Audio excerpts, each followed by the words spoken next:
If you think life is complicated, try dealing with a transgender girl texting a boy she just met at school. Complicated's just the start. Jazz Jennings' trans journey is a storm of controversy and tears. Woke media says defining your identity brings happiness. But what if it's a tragic lie no one expected? Ben Shapiro unmasks the heartbreaking angle. Just wait till you hear this. Jazz Jennings is a very, very famous transgender person. In fact, Jazz Jennings is the face of the transgender movement beginning at about the age of 4 years old. Jazz Jennings' story is one of the saddest stories you will ever hear, and it really rips the mask off the evils of the transgender propaganda movement. If you've been paying attention to cultural debates over the years, you've probably heard Jazz Jennings' story, the transgender child who became a symbol of progressive parenting. Hi.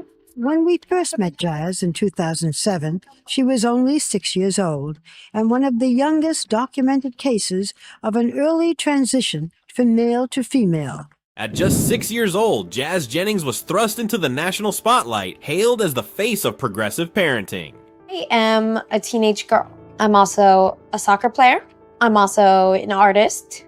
I'd like to think I'm funny. I'm also transgender, and I'm proud of that. In the end, all these things come together and really just make me Jazz. So I am Jazz. But beyond the glitz of TV appearances and the praise-filled headlines, the reality isn't a tale of victory. It's a story filled with deep sorrow and lingering questions. It really is a horrifyingly sad story. So there's a person named Jazz Jennings. Jazz Jennings was the star of a show, still is the star of a show called I Am Jazz. This person was born in 2000.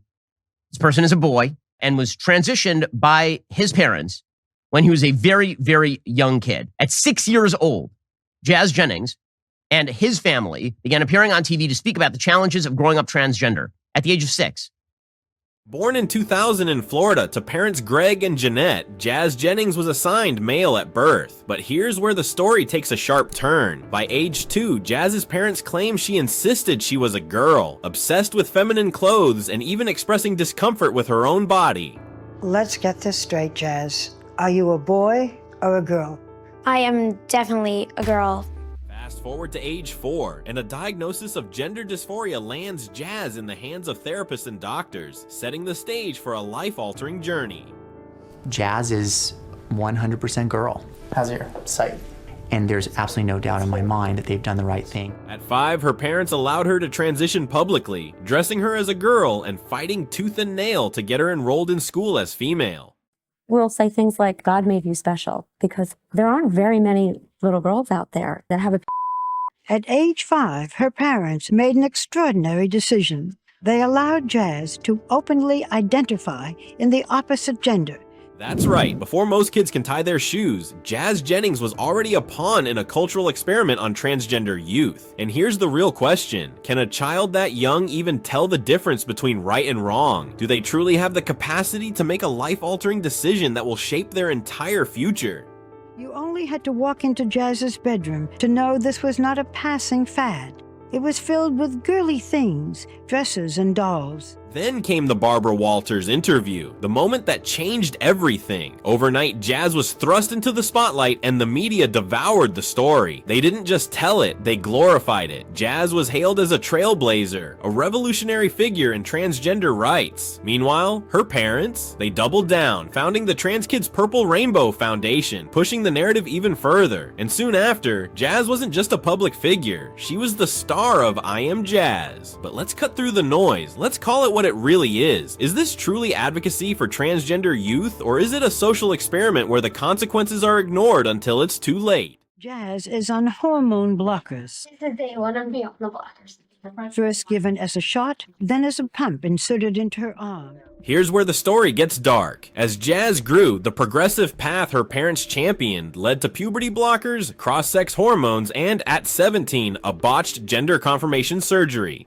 The next big decision is if and when to give her estrogen, the female hormone that will allow Jazz to prevent facial hair and redistribute her body fat. But the cross-hormone therapy is irreversible. That was not the whole story, though. 3 follow-up surgeries later, Jazz Jennings faced complications, weight gain, and mental health struggles, including depression and anxiety. Once it zeros, I started binge eating and I gained weight and more weight and more weight. Here I am today. It's a big old belly. Oh my God, the side view. I'm out of shape. Having all this extra weight, I can't do so many things with my body that I used to be able to do. This is the active torture of a child. And predictably speaking, Jazz Jennings is having some real life difficulties. And it should not be a shock to anyone, but this was trotted out as the new model for American happiness and identity by the entire media for a decade. This isn't triumph, it's a tragedy. At 22, Jazz has openly questioned her identity, admitting to feeling broken and disconnected. Where's the victory in that? No, I can't get out of my head. I know. Listen. It just doesn't stop. It's okay. Give me a hug. It's okay. But the more you're talking about yourself, it gets harder. You're digging in and it's making you put a magnifying glass on what's already difficult as it is. I know, and we don't want to push you I anymore. know I'm the one doing it. I know, you're your own worst enemy. This is the perfect path to happiness. It was. This is how happiness was going to be. This is what must be taught to your kids. It must be. And if you object to it, it's because you're a fascist. And here's the confrontation. Was this really about Jazz Jennings' happiness? I feel kind of all over the place and like my mind is very cluttered and not clear. I really want to understand myself and be able to read my own soul and what I want. And I think I'm kind of breaking down a little bit and spiraling into negativity. It's incredibly sad stuff. You know where this incredibly sad stuff came from? Me, and I don't feel like me ever. All I want to feel is like me and happy.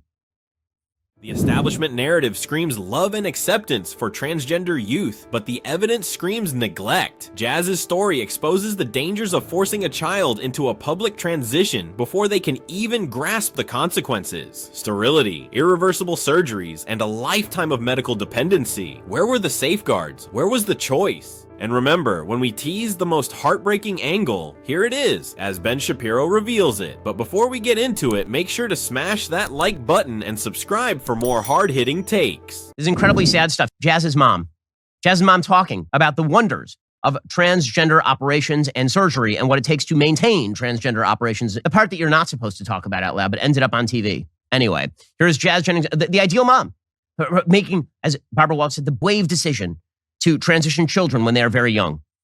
Here's Jazz Jennings' mother explaining what Jazz Jennings' mom had to do to maintain a for her son.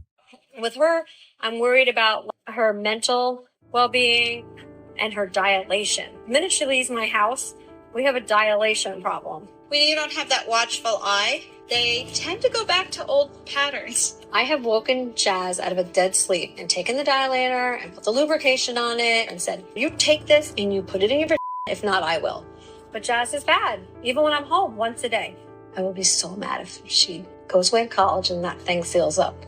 I will wring her neck. Can you imagine? So this isn't a feel-good tale. It's a warning about the risks of progressive parenting and transgender youth transitions. Jazz Jennings' story isn't just about identity. It's about the consequences of life-altering decisions made at an early age. Decisions that can have physical, emotional, and psychological costs. Are children truly capable of making such irreversible choices? Jazz Jennings' life forces us to confront these tough questions. So what do you think? Is Jazz a hero breaking barriers or a victim of an ideology that prioritized affirmation over caution? Drop your thoughts in the comments section. What part of being transgender hurts you the most?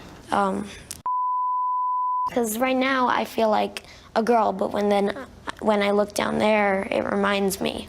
But again, this is all pushed by the media to suggest that transgenderism is an inherent biological identity and that the only way to pursue the trans agenda is to teach everyone in America that is not dichotomous. It is, in fact, fluid and changeable.